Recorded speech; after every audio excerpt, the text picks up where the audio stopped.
नमस्कार दोस्तों, India strikes channel पर आपका स्वागत है। तो एक छोटे से अंतराल के बाद आज फिर से हम इजराइल हमास वॉर के बारे में बात करने वाले हैं। वहां पर देखेंगे कि क्या डेवलपमेंट्स हो रहे हैं और हॉस्टेज निगोशिएशंस को लेके क्या परिस्थितियां डेवलप हुई हैं, उसके बारे में हम इस वीडियो में चर्चा करेंगे। शुरू करने से पहले वीडियो को लाइक करके चैनल को सब्सक्राइब कर लें और बेल आइकन भी दबा दें। तो आइए शुरू करते हैं। तो पिछले काफी लंबे समय से आईडीएफ यानी कि इजराइल डिफेंस फोर्सेस गाजा में हमास को खत्म करने के लिए, हमास को डिसमेंटल करने के लिए कॉन्स्टेंटली गाजा के अलग अलग इलाकों में अलग अलग प्रकार के ऑपरेशंस कर रही हैं। इसी में हमने कुछ समय पहले आपको बताया था कि नॉर्दर्न गाजा में जो ऑपरेशंस हैं वो धीरे धीरे करके स्लो होते जा रहे हैं, क्योंकि वहां पर जिस तरह से न्यूज आई थी उसके हिसाब से हमास के कई सारे ऑपरेटिव्स को या तो न्यूट्रलाइज कर दिया गया था या तो उनको कैप्चर कर लिया गया था। सदर्न गाजा में यानी कि जो खान यूनिस का जो रीजन है, जो एरिया है, वहां पर हमास और आईडीएफ के बीच में जंग अभी भी जारी है। तो वहां से दोनों ही साइड से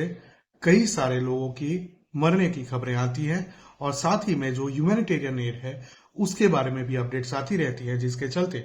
2 दिन पहले ये अपडेट आया कि आखिरकार 10,000वां ट्रक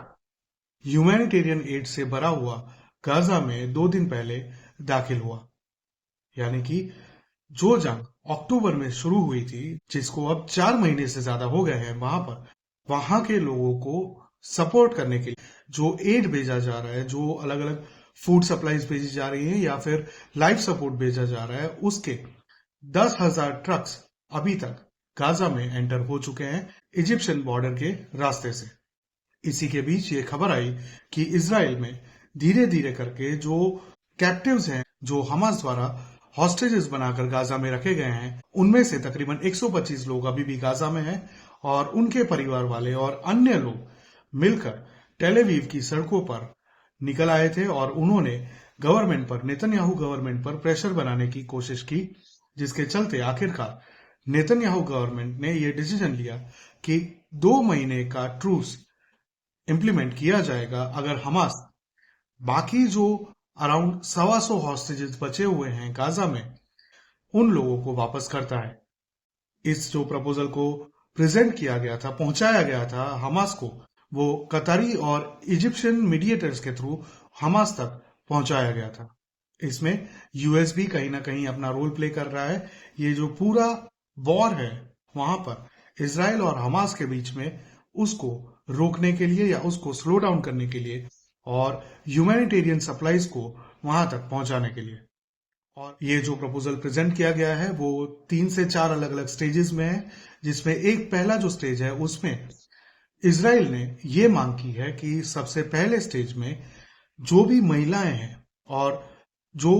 60 वर्ष से ऊपर के जो भी व्यक्ति हैं, उन लोगों को वापस इजराइल को हैंड ओवर किया जाए। उसके पश्चात दूसरे स्टेज में जो महिलाएं हैं जिनको सोल्जर्स के रूप में कैप्चर किया गया था हमास के द्वारा, उन लोगों को रिटर्न किया जाए। और तीसरे और आखिरी स्टेज में जो भी मेल्स बचे हैं उन लोगों को, और जो भी बंधक इस जंग में बलि चढ़ गए हैं, जिनकी डेड बॉडीज अभी भी गाजा में हैं, उन डेड बॉडीज को इस चरण में, आखिरी चरण में हैंड ओवर किया जाए। इसके सामने इजराइल कुछ एरियाज में से अपनी डिफेंस फोर्सेस को मूव कर देगा, खास करके अर्बन एरियाज में से, ताकि जो पैलेस्टीनियंस है वो लोग अपने घर वापस जा सके। ये जो पर्टिकुलर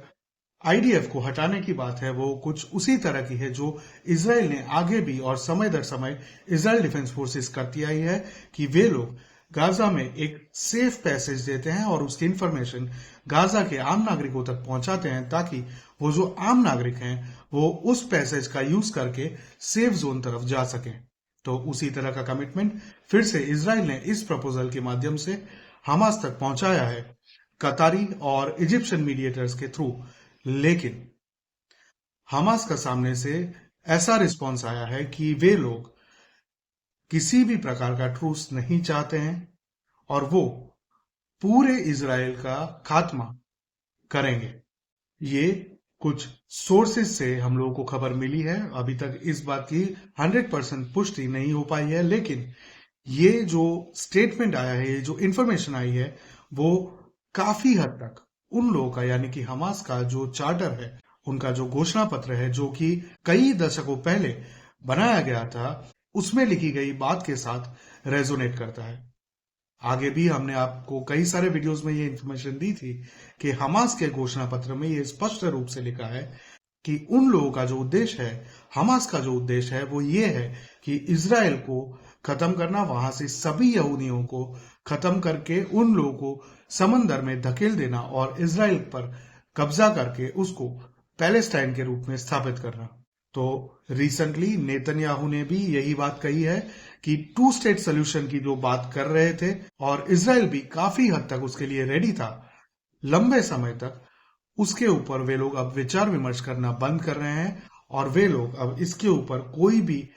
अपना कंसेंट नहीं दे रहे हैं। यानी कि 2 स्टेट सोल्यूशन का जो ऑप्शन है वो इजराइल की तरफ से ऑफिशियली अब क्लोज हो गया है। सेम बात को रिफ्लेक्ट करते हुए हमास ने भी यही बात करी कि वे लोग भी 2 स्टेट का सोल्यूशन नहीं चाहते हैं, और साथ में उन लोगों ने यह भी कहा कि वो ये मानते हैं कि इजराइल को खत्म किया जा सकता है। तो इसी उग्रवादी रेडिकल मानसिकता के साथ हमास आज भी कार्यरत है, और वो तकरीबन 95 लाख जो लोग हैं इजराइल के, उन लोगों को खत्म करने के लिए आज भी आमादा है। ये बात हमने बार बार अपने अलग अलग वीडियो में बताई थी कि किस तरह से हमास एक आतंकवादी संगठन पहले से ही रहा है, और उनका जो उद्देश्य है वो इजराइल के साथ मिलकर 2 स्टेट सोल्यूशन या गाजा के लोगों को अच्छी लाइफ प्रोवाइड करना नहीं है, बल्कि उसका उद्देश्य सिर्फ और सिर्फ इजराइल को खत्म करके उसके ऊपर कब्जा करने का है।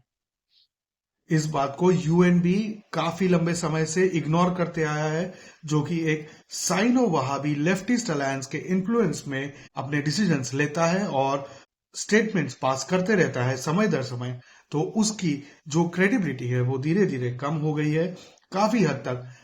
नियरली खत्म हो गई है। तो उनको यहाँ पर इग्नोर करते हुए वापस आएंगे इजराइल हमास पर। तो ये जो 2 महीने का इजराइल ने ट्रूस प्रपोज किया है, उसके ऊपर भले ही इजराइल के अंदर